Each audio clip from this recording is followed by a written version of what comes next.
close your eyes if you'd like, and let my words guide you to that gentle place where time slows and the world feels soft and safe. Let's begin with a deep breath. Inhale, hold, exhale.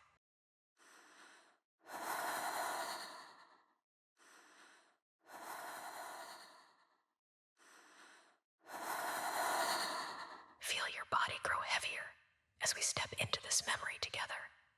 When I was about 12 years old, I lived in a small, quiet town, cradled by rolling hills and bordered by a thick, sprawling forest. It was the kind of place where the mornings were often painted with mist, and the evenings carried the scent of wood smoke and damp earth. The forest was my sanctuary, my secret world. Its winding trails and towering trees offered endless adventures and quiet places where I could simply be. One morning, after an especially heavy rain, I felt the pull to explore. It had stormed all night, the kind of storm that rattles windows and fills the air with a deep rolling hum.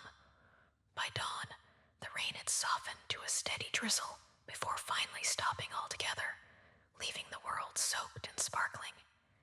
I remember standing at my bedroom window, watching the droplets race down the glass. The yard was dotted with puddles that shimmered in the gray light, and the sky still hung heavy with clouds, though a few golden rays had started to break through. It was one of those rare mornings when the world feels impossibly fresh, like it's been washed clean and left just for you. I couldn't resist. I slipped on my favorite yellow raincoat, the one that was a bit too big for me, and tucked on my old rubber boots. They had been with me through countless adventures, their soles worn smooth in places.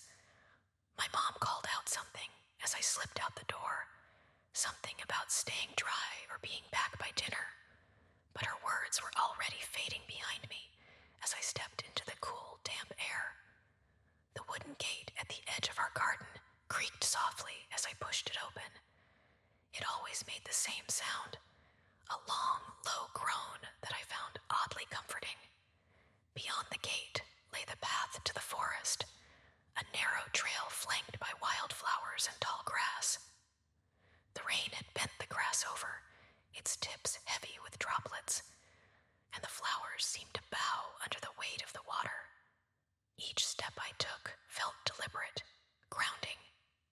My boots sank slightly into the softened earth, making a satisfying squelch with every step.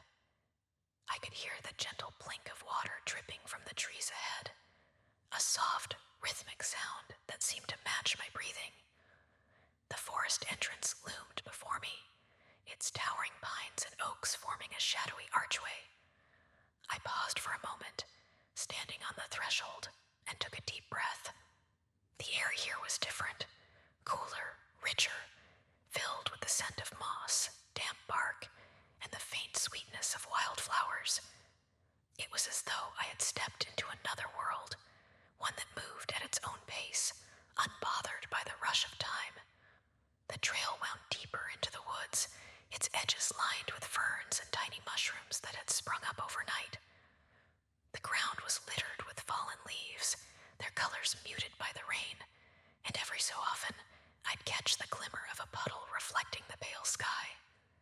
I let my fingers brush against the bark of the trees as I walked, feeling their textures, some rough and deeply grooved, others smooth and cool. Then something caught my eye, a flash of movement ahead. I froze, my breath catching. Slowly, a small rabbit emerged from the underbrush, its fur sleek and darkened by the rain. It paused in the middle of the trail, its ears twitching as it seemed to take me in. For a moment, we simply watched each other, the forest holding its breath around us. Then, with a quick flick of its tail, it darted away, disappearing into the greenery. Smiling, I continued on, feeling a little thrill at the encounter. The trail led me to a clearing, one of my favorite places in the entire forest. It was a small, open space, surrounded by trees so tall their tops seemed to disappear into the sky. The grass here was a vibrant green, dotted with tiny wildflowers and glistening from the rain. At the center of the clearing was an old, fallen log, its surface blanketed in moss and ringed by delicate mushrooms. It looked like something out of a storybook, a place where fairies might gather when no one was looking. I approached the log slowly, almost reverently, and sat down. The moss was soft and slightly damp under my fingers, and the wood beneath felt solid, ancient. As I sat, I noticed a small cluster of mushrooms growing near the base of the log.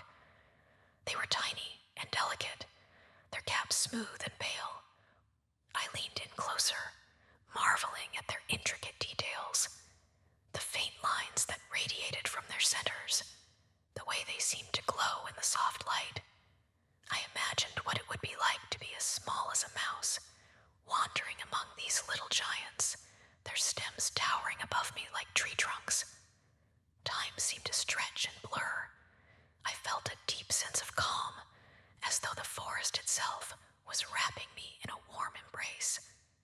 My thoughts grew quiet, my worries melting away like mist in the morning sun. Eventually, the sky began to shift, the light softening into the warm hues of twilight. I knew it was time to head back, though part of me longed to stay. I stood and took one last look at the clearing, committing every detail to memory. The way the golden light filtered through the trees, the gentle sway of the grass, the comforting presence of the mossy log. The walk home felt different, lighter. The trail seemed to glow faintly in the fading light, as though it was guiding